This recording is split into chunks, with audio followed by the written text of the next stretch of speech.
The description of your abduction clearly is describing what has become known as the Greys, what I think is also known by some as the ant people, the grey figures with the big black eyes. How do you think they connect in with the openly reptilian? And do you think that the black covers of the eyes are covering some kind of reptilian truth? Say, the so-called grey aliens are actually the lackeys and the servants of the Chitauri. If you see a Chitauri and you see this, there is very little racial difference. In fact, I will even go so far as to say this, that these creatures are actually the offspring of the Chitauri. The way they gather substances from human beings and from animals, the way they are the forerunners of the Chitauri in any place. And if you are very close to one of these creatures and you look into its goggle-like eyes, you will see round eyes, Mr. Icke, beyond this black goggle-like stuff. And these eyes are the real creature's eyes.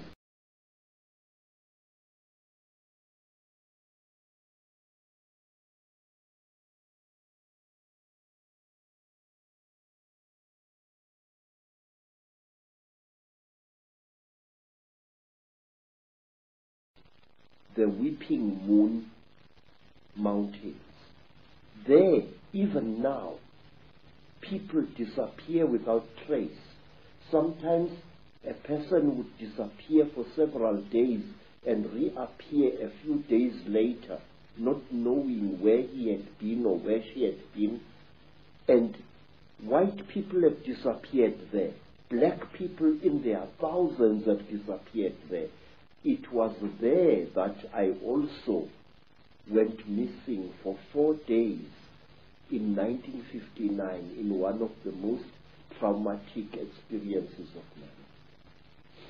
What happened? It's a long story, sir. My teacher, Elizabeth Moyo, had sent me to get a special herb which grows only on the foothills of those mountains. It was just an ordinary day like any other, just beautiful day like this one outside here. And I love the African wilderness. I'm at home in the bush, especially in the days when I was still in good health. I love the animals. I love their smell, and I love the smell of the vegetation. And I was looking for this herb when all of a sudden a bright blue mist fell all around me. It took me some time to react to this strange thing. It was a hot day, and all of a sudden the temperature around me dropped. It was as if I was on the slope of a very cold mountain, but it was a warm day. And then the next moment I was in what appeared to be a metal-lined tunnel, a caving tunnel, and I was lying on what looked like a workbench, a very large workbench of some kind.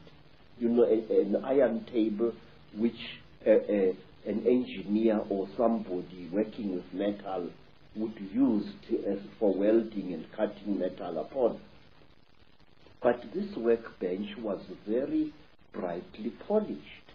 And there I was lying there with my trousers missing and only my khaki shirt, when I saw again through what appeared to be like blue mist a number of moving objects, which at first I thought were dolls, and these objects were moving towards me. I noticed with mild surprise that they were very thin, short, human-like creatures with very, very large melon-shaped heads. The creatures had no noses, as human beings have.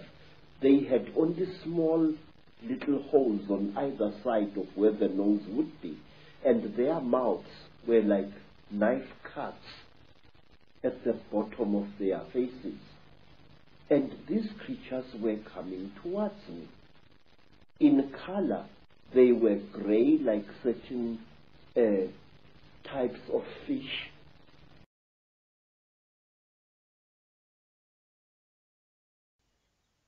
Sehr erstaunlich oder toll fand, dass der Credo Mutwa auch nicht nur mit dem David Icke diese Interviews geführt hat, sondern auch mit dem sehr bekannten Forscher, diesem Abduktionsforscher, also auf dem Gebiet dieser Entführungserfahrung, dem John Mack, Professor John Mack, auch mit dem zusammengearbeitet hat. Also auch in seinem zumindest letzten Buch von dem John Mack stößt man da mehrmals auf den Namen Mutwa.